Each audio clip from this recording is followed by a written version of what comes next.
most leaders are not as self-aware as they think they are. How does one develop one's self-awareness? It starts with self-study, and you got to read, you got to think, you got to reflect. To think that, and you're absolutely right. I agree with you 100%. Um, it's self-awareness is, I didn't get this overnight. I've been practicing leadership for almost 24 years now.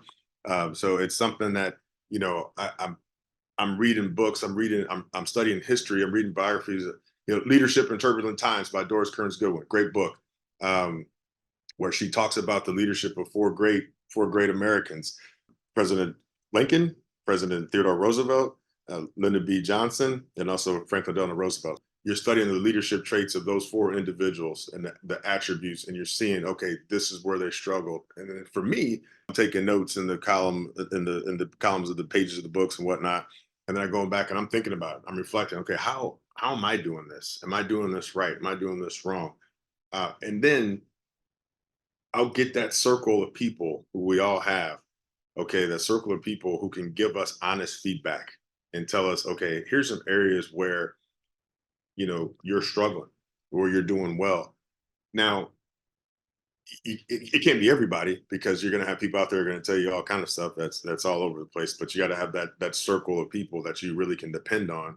It can give you that feedback. Now, what I like to do as well, counseling sessions. So when my counseling sessions with my subordinates, I will ask them. I said, I will. Hey, what are some of your strengths and what are some of your vulnerabilities? And then I'll ask them, what do I need to work on? So and again, this is going back to self awareness and humility. I know that I have not done everything right in this position. What do I need to work on so therefore I can continue to grow? So we start that counseling session off with like, hey, this is a two-way conversation. This is not just me telling you everything that you've done, good or bad for the last, quarter, we'll say. But give me some feedback so therefore I can continue to grow as well.